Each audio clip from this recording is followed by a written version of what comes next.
कार्यक्रम के प्रायोजक हैं पिताजी स्वर्गीय श्री नागरदास जी टिम्बडिया एवं माताजी स्वर्गीय रीवा बहन जी टिम्बडिया की पुण्य स्मृति में उनकी पुत्र वधू श्रीमती रूपा जी टिम्बडिया एवं परिवार, राजकोट, गुजरात।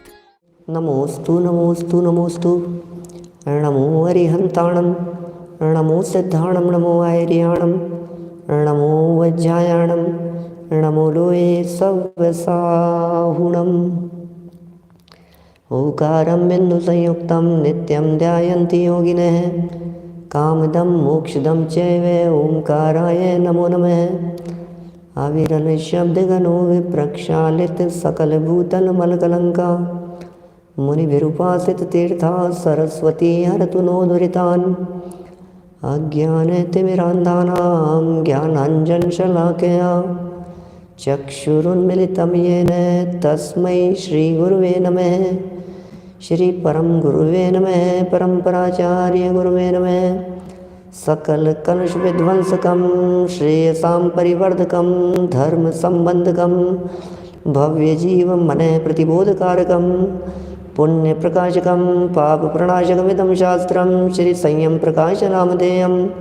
अस्य मूल ग्रंथकर्तारः श्री सर्वज्ञ देवा, सत्तर ग्रंथकर्तारः श्री गणधर देवा, प्रतिगणधर देवा। तेषां वचनानुसारं आसाद्य आचार्य श्री कुन्दकुन्दाम्नाये आचार्य सूर्यसागरेण विरचितं श्रोतारः सावधानतया शृण्वन्तु। मंगलम भगवान वीरो मंगलम गौतमो गणी, मंगलम कुन्दकुन्दाद्यो जैन धर्मोस्तु मंगलम। सर्वमंगलमांगल्यं सर्वकल्याणकारिकं प्रधानं सर्वधर्माणां जैनं जयतु शासनं, जैनं जयतु शासनं, जैनं जयतु शासनं। ग्रंथराज संयम प्रकाश जी यहाँ विराजमान हैं। महाराज साहब सूर्य सागर जी साहब द्वारा लिखी गई यह सुंदर रचना है। श्रावकों के संदर्भ में प्रकरण दिए जा रहे थे। श्रावक कैसे होते हैं और किस तरह की प्रतिमाओं को वे श्रावक लोग वंदन करते हैं। श्रावकों के लिए वंदनीय कौन है, श्रावक किसका वंदन करें, श्रावक किसका दर्शन करें, कैसी प्रतिमाएं श्रावकों के लिए दर्शन और वंदन करने योग्य कही गई है। इस संबंध में प्रमाण यहाँ प्रस्तुत किए जा रहे हैं। श्रावक कौन श्रावक? जो श्रद्धापूर्वक विवेक से क्रिया करते हों वे ही श्रावक कहलाते हैं। जिनके जीवन में श्रद्धा है, जिनके जीवन में ज्ञान है, विवेक है और जिनके जीवन में योग्य क्रियाएं हैं वे ही वास्तव में श्रावक होते हैं। उन श्रावकों के द्वारा नित्य प्रति पूजन की जानी चाहिए। श्रावक लोग रोजाना पूजन तो करें ही, लेकिन किसकी करें ये बताओ। तो जवाब मिला, जिनेंद्र देव की करो। जिनेंद्र भगवान कैसे हैं? बोले वीतरागी हैं। तो कैसे करें उन जिनेंद्र भगवान की पूजन कि वीतराग भाव से करो। माने वीतरागियों की पूजन वीतराग भाव से की जानी चाहिए। और प्रतिमा कैसी होती है? बोले जिन प्रतिमा जिन सारी की कही जनागम माही। जिनेंद्र देव की प्रतिमा को जिनेंद्र देव जैसा ही कहा गया है हमारे यहाँ। जिन प्रतिमा जिन सारी की कही जनागम माही, रंच मात्र दूषण लगे वंदनीक सो नाही। रंच मात्र भी यदि दूषण लग रहा हो तो फिर वो वंदनीक नहीं है। देखिए, इसी संबंध में कुछ मूल आगम ग्रंथों के प्रमाण आपके सामने प्रस्तुत कर रहे हैं। सबसे पहला प्रमाण है यहाँ मूलाचार का। पेज नंबर है 369, मूलाचार ग्रंथ 369 नंबर पेज। जैसे शुरू की पंक्तियां हैं, वत्था जिणव केणव एहवा पत्तायिणा असंवर्णम निभूषण निगंथम अचिल्लकम जगदी पूज्यम। क्या लिख रहे हैं? देखिए, यहाँ जिस जगह पर मैं हूँ अभी, यहाँ ये स्वाभाविक इको है, ऑटोमेटिक ही, पर कोई इंस्ट्रूमेंट नहीं है, कुछ नहीं लगे हुए हैं, माइक वाइक कुछ भी नहीं है, आवाज़ ही, मकान ही सुना है और इस तरह की इको की स्थिति बनेगी। बस इतना है, आवाज़ क्लियर यदि आ रही है तो आप इको की तरफ ध्यान नहीं देवें और आप लाभ लेते रहें, ऐसा ही है ना। यदि शब्द समझ में आ रहे हैं तो चलेगा, है ना। सुनसान जगह है, जंगल है। देखिए, वस्त्र, पटसूत्र, रोम वस्त्र, अजिन वस्त्र माने चर्म वस्त्र, वल्कल वस्त्र, पत्रादि वस्त्रों से, आवरण से रहित होना ही निर्ग्रंथ है। पहले भी एक बार हमने कई वस्त्रों की चर्चा की थी। अपने अष्टपाहुड़ में भी अलग अलग प्रकार की बात कही गई है, अलग अलग प्रकार के वस्त्र बतलाए हैं कुंद कुंद स्वामी ने भी। मूलाचार में भी इसी प्रकार के वस्त्र कहे गए हैं। यहाँ लिखा है, इन प्रकार के वस्त्रों से, माने सब प्रकार के वस्त्रों से रहित होना ही निर्ग्रंथ कहलाता है। ग्रंथ माने होता है, ग्रंथ माने होता है गांठ, ग्रंथ, और ग्रंथ से रहित होना ही निर्ग्रंथ है। ग्रंथ से रहित होना, तो ग्रंथपना जहाँ नहीं है वो निर्ग्रंथ है। फिर कह रहे हैं, यही सर्वथा परिग्रह रहित निर्भूषणत्व है। ओहो, यही परिग्रह रहित बना है, यही निर्भूषणत्व है। भूषण नहीं है, आभूषण नहीं है, और भूषण रहित अचेलक व्रत जगत में तरण तारण और पूज्य तथा विश्वसनीय है। अरे, उनके ऊपर सहजी विश्वास हो जाता है जिन्हें कुछ नहीं चाहिए, जिन्हें चाहिए हो, जिनके मन में लोभ हो, उनके ऊपर विश्वास नहीं बनता। जो स्वार्थी हो उनके ऊपर विश्वास नहीं बनता। निस्वार्थ वृत्ति को देखकर सहजी परिणाम बन जाता है। निस्वार्थ वृत्ति को देखकर सहजी विकल्प टूट जाते हैं। अरे, इन्हें क्या चाहिए? अरे, जिन्हें कपड़ों की चाह नहीं, जिन्हें भोजन की चाह नहीं, सच में हमारा विश्वास तो उनके ऊपर बनता है। तो यहाँ विश्वास की बात इन्होंने कही है। निर्भूषणत्व, तीर्थंकर परमात्माओं की प्रतिमा का प्रसंग चल रहा था, आपको ध्यान होगा ही। कल भी ये कहा था, केसर चंदन आदि जो हैं, इनके लेप से रहित हमारी वीतरागी प्रतिमाएं हुआ करती हैं। देखिए, लिखते हैं, आहार्येभ्यः स्पृशति पर यह स्वभावाद् हृद्यः शस्त्रग्राही भवति सततं वैरिण्यायश्च शक्यः सर्वांगेषु त्वमसि सुभगस्त्वं न शक्यः परेषां तत्किं भूषा वसन कुसुमयि किंच शास्त्रैरुदस्त्रै। एक ही भाव स्तोत्र की ये पंक्तियाँ हैं। जो कार्य होना होता है वह सकारक होता है। जैसा कार्य होना होगा ना, वो सकारक होगा। एक ही भाव स्तोत्र में इसी बात की उत्प्रेक्षा सी की है कि जो स्वभाव से ही अहृद्य अर्थात कुरूप होता है, वह प्रायः भूषणों के लिए इच्छा किया करता है। ओहो, भूषणों, जो कुरूप होता है ना, वही बड़ी गजब की बात है, विचारणीय बात है। जो लोग कुरूप होते हैं, जो लोग बेरूप होते हैं, जो लोग बदसूरत होते हैं, उन्हें मेकअप की ज़रूरत पड़ती है।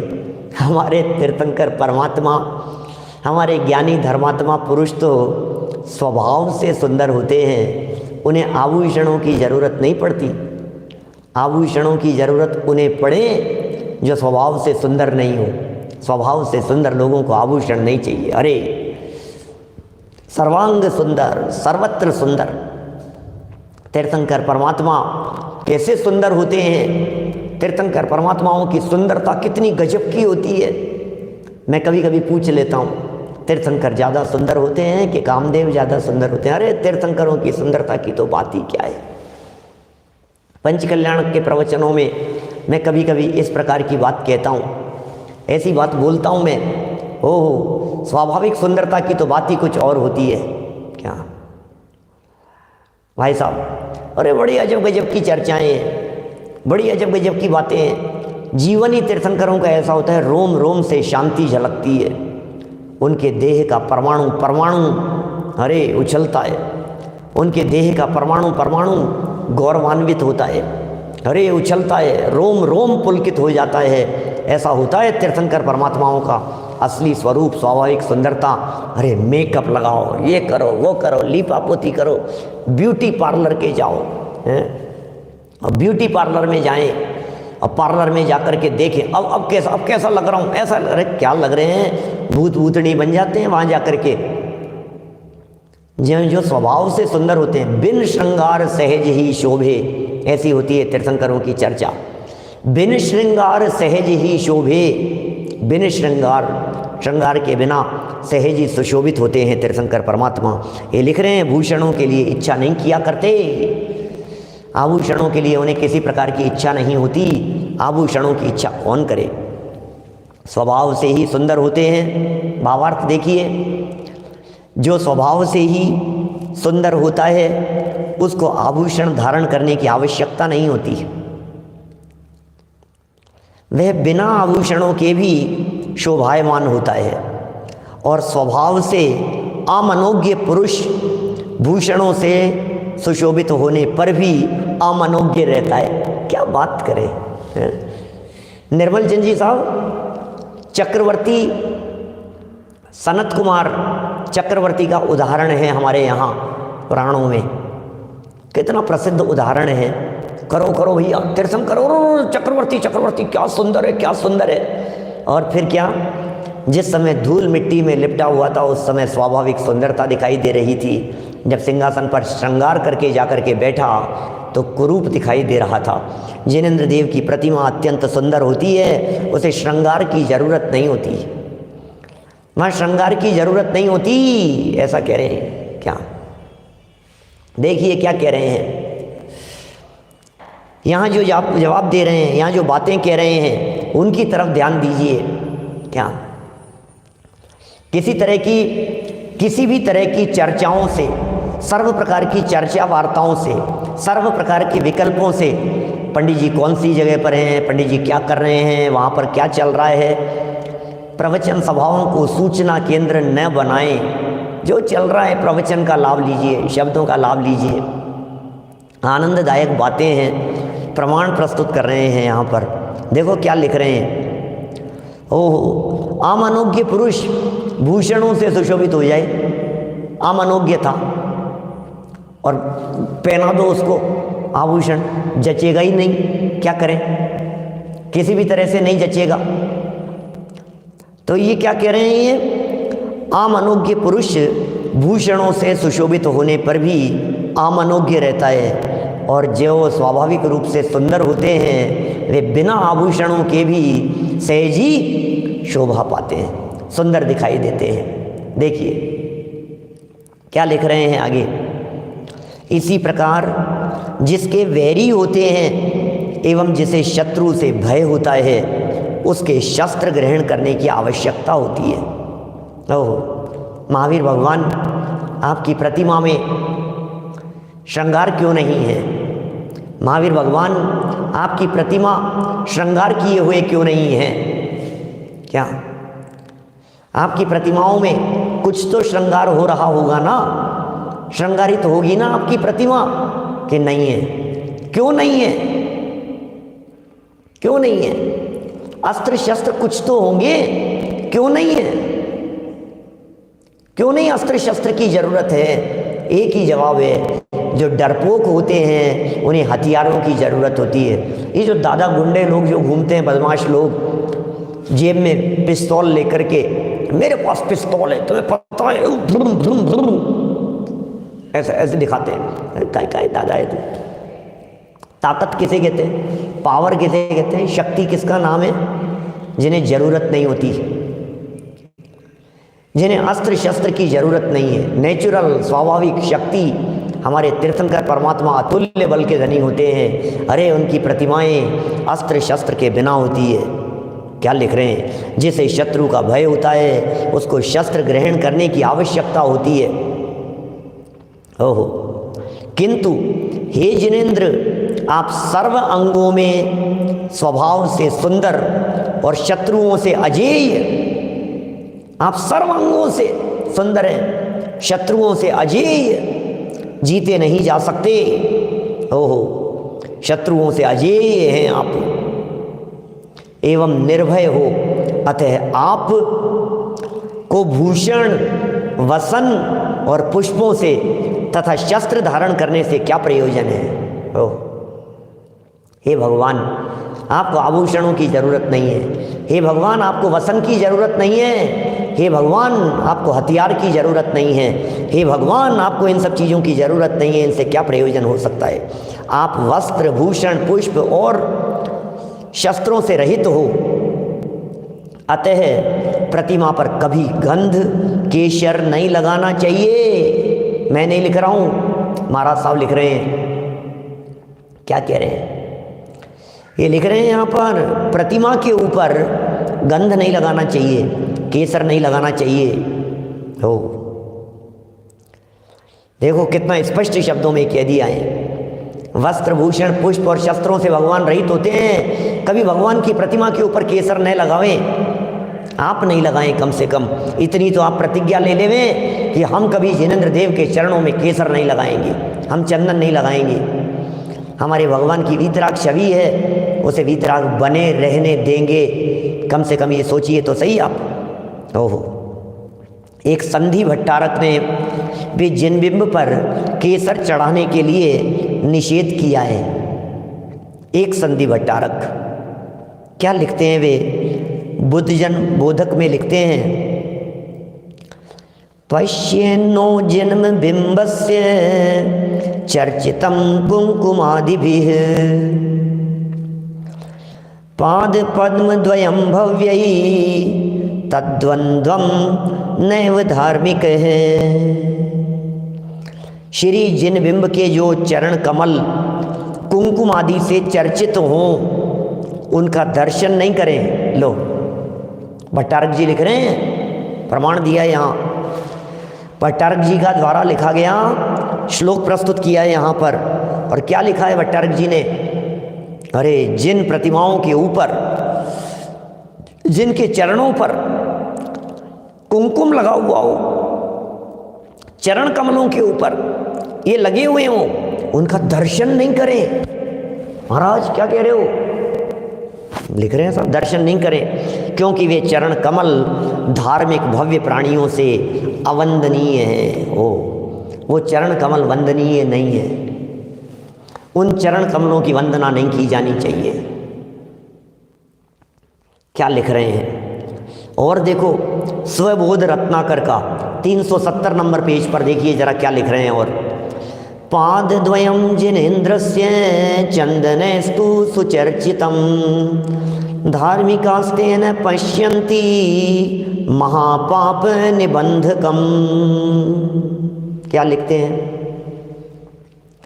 जो पूज्य पुरुष भगवान जिनेंद्र देव के चरणों पर चंदन का लेप करते हैं, जरा सुन लेना, यदि कोई साधर्मियों में से कोई हमारे साथी लोग कभी कभी चंदन केसर आदि का लेप प्रतिमा के ऊपर कर देते हो, उनके चरणों पर चंदन लगा देते हो, तो उनके संदर्भ में लिख रहे हैं यहाँ पर, जो पुरुष इनके ऊपर चरणों के ऊपर चंदन का लेप करते हैं, ऐसी प्रतिमा की धार्मिक पूज्य पूजा वंदना वे स्तुति नहीं करते, कारण कि सराग आवरण सहित प्रतिमा पूजने वंदने योग्य नहीं है। इनके पूजने व स्तुति करने से सिद्धांतों में पाप बंद कहा है। ओह, सिद्धांत में पाप बंद कहा है। इनकी पूजन करने से, इनकी स्तुति करने से, इन्हें मानने से, ऐसी प्रतिमाओं के वंदन करने से हम सवस्त्र प्रतिमाओं को कैसे वंदन कर सकते हैं, जब एक थोड़ा सा केसर वहाँ लगाने पर भी ये लिख दिया गया है कि भाई साहब वो वंदनीय नहीं है। क्या कभी होता है इस तरह की परिस्थितियां कहीं बनती है क्षेत्रों पर, कभी कभी ऐसा हो जाता है जिस क्षेत्र के ऊपर सर्व प्रतिमाओं के ऊपर ही केसर चंदन लगा हुआ होता है। एक बार हमने कही ऐसा, हमारे चूलगिरी में भी हुआ था, प्रसंग बना था इस तरह का। हम वहाँ लिख कर के आए, प्रसंग लिख कर के आए। हमने कहा ये सकल दिगंबर जैन समाज का मंदिर है या नहीं है, ये जैन मंदिर सकल दिगंबर समाज का है या नहीं है, क्या इस जैन मंदिर में सकल दिगंबर समाज के लोग आकर के दर्शन करें या नहीं करें, क्या चाहते हैं आप, बोलो। सकल दिगंबर, सर्व दिगंबर जैनी लोग आकर के इस मंदिर में दर्शन करें या नहीं करें। क्षेत्र के पदाधिकारी क्या कहेंगे, आए साहब, क्यों नहीं आए, हमारे यहाँ सब आने चाहिए, हमारे यहाँ सब आने चाहिए। तो फिर यही तो कह रहा हूँ भाई, आप दर्शन करने के लिए यदि आप ये केसर चंदन लगा करके रखेंगे तो वीतरागी छवि के दर्शन करने वाला व्यक्ति वो कैसे उनके दर्शन करेगा, बताओ। जो वीतरागी व्यक्ति है वो व्यक्ति कैसे उसके दर्शन करेगा, सोचना एक बार, कल्पना करना। जो वीतरागी के दर्शन करना चाहता है वो क्या करेगा। और यदि नहीं लगा हुआ हो, यदि चंदन केसर नहीं लगा हुआ हो तो कौन दर्शन नहीं करेगा, सब करेंगे। तो यदि सभी कर सकते हैं, ऐसी ही व्यवस्था होनी चाहिए कि नहीं। देखिए क्या कर रहे हैं, बहुत स्थितियां बनती है ना, स्वयं सावधान रहने की बात है। बहुत जगह पर नहीं लगता है चंदन आदि, बहुत जगह पर लगाना बंद कर दिया है लोगों ने। आज पूरे देश में ये बदलाव देखा गया है। हमारे यहाँ भी बहुत, जयपुर में बहुत सारे मंदिर, 80% 90% मंदिर, उन मंदिरों के अंदर वो लोग कहते हैं हम 20पंथी लोगों के मंदिर हैं, हमारे 20पंथी मंदिर हैं, लेकिन उसके बावजूद भी वो केसर चंदन नहीं लगाते हैं प्रतिमाओं के ऊपर, रोजाना नहीं लगाते हैं, सावधानी रखते हैं, ये मना कर रहे हैं। सिद्धांत ग्रंथों में पाप का बंध होना लिखा है, पाप बंध निबंधनम स्वबोध रत्नाकर की ये पंक्तियां हैं, 19 नंबर का श्लोक है। स्वबोध रत्नाकर का ये श्लोक प्रस्तुत किया है। सिद्धांत सार प्रदीप भी आपके सामने प्रस्तुत है, 6ठे अध्याय का 124 नंबर का श्लोक, और भी कहा है, सुनिए, देखिए क्या कहते हैं यहाँ। यज्जन चंद्र बिंबस्य चर्चितम कुंकुमादिभिः पाद पद्म द्वयं भव्यस्तद्वन्द्यं नैव धार्मिकैः। इस कार्यक्रम के प्रायोजक हैं पिताजी स्वर्गीय श्री नागरदास जी टिम्बडिया एवं माताजी स्वर्गीय रीवा बहन जी टिम्बडिया की पुण्य स्मृति में उनकी पुत्र वधू श्रीमती रूपा जी टिम्बडिया एवं परिवार, राजकोट, गुजरात।